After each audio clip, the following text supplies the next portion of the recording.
Qlik's data analytics platform can help provide contact tracing analytics to support agencies or businesses whose offices may be reopening in the near future. Contact tracing has taken on new importance for agencies in 2020 due to the COVID-19 pandemic. The success of relaxing stay-at-home orders depends on the effectiveness of contact tracing at a large scale. Contact tracing can help prevent new outbreaks, thereby protecting employees and society. There are also federal guidelines that companies need to adhere to, and mandates that apply to global companies such as Qlik that require organizations implement some measure of contact tracing in order to remain open. So how can agencies support reopening their offices safely? This demo shows how Qlik's data analytics platform can support these contact tracing activities. This demo is based on a management scenario where the manager of a team that spans multiple functional areas and departments at Qlik's King of Prussia headquarters office, his name is Jim, needs to proactively monitor employees regarding risks and exposure to COVID-19. Let's see this in action. Jim has just received a notification that an employee in the past week has recently been diagnosed with COVID-19 in Qlik's King of Prussia office. Jim is presented with this alert both on his phone on the left and email on the right, and can take action quickly directly from this alert. Since Jim is at his desk when he receives this alert, he opens the email. Upon clicking on the contact tracing link provided in the email, he is taken directly to an analytics app in Qlik Sense and presented with the overall employee logs dashboard. Allison Eckhart in the sales department has been diagnosed with COVID-19 on June 19th. Note the items already selected at the top. Based on this, the dates have been filtered to the week Allison is diagnosed with COVID-19. The facility name is Qlik King of Prussia headquarters, which is Jim's office. This is how Qlik's integrated analytics platform keeps the user in the context of his exploration. As Jim reviews this dashboard, he sees that a total of 228 employees worked in the King of Prussia office that same week that Allison was diagnosed with COVID. So all 228 are possibly infected, but likely 52 of her colleagues working in the sales department have the highest likelihood of infection. Qlik had instituted a temperature check procedure at multiple critical locations, including the King of Prussia office. As Jim reviews the temperature distribution chart in this dashboard, he notices that the cafeteria and the front entryway have had spikes in temperatures over that week period. Jim would like to further investigate these temperature spikes in the cafeteria and the front areaway, so he navigates to the locational analysis dashboard.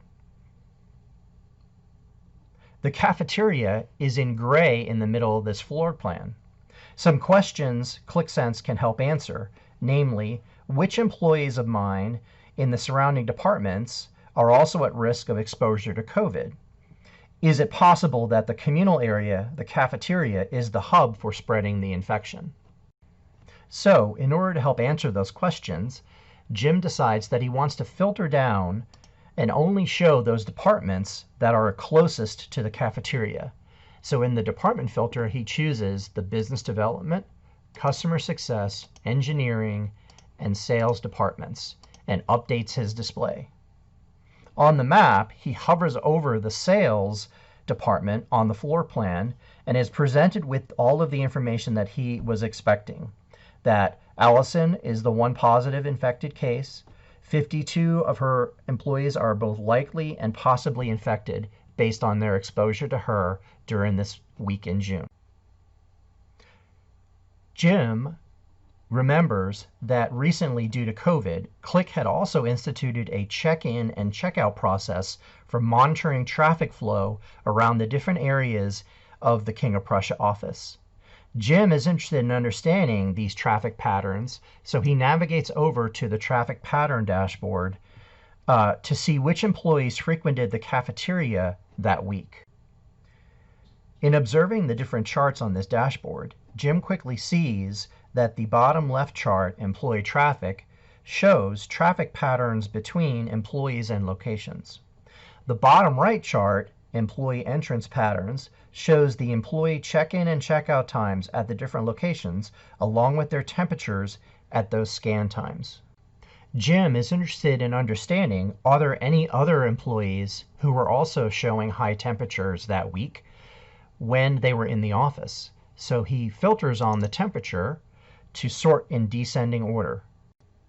With the highest temperatures on top, Jim is interested in Essie Shilstone, as she repeatedly frequented the cafeteria. By selecting Essie, we can now see a lot of high temperatures, and she is in the engineering department, the same department as Jim. Jim then selects on the cafeteria to filter down and zoom in on which employees might have been in the cafeteria at that time. Knowing that the cafeteria might be a place of concern, Jim uses Qlik's associative engine to pivot the analysis to answer the question, which employees also frequented the cafeteria the week Allison was diagnosed in the King of Prussia office in the departments we are interested in. Note, this is a complicated question that other tools will struggle to answer. However, with Qlik, it's as simple as a few clicks. Jim selects the All Employees filter and pivots to select the alternate selections that are available, and arrives at the list of employees that also frequented the cafeteria the week Allison was diagnosed, and did this while keeping the context of our insights. This demo showcased how Qlik's data analytics platform can assist with analyzing contact tracing activities supporting an agency's office reopening. Thank you.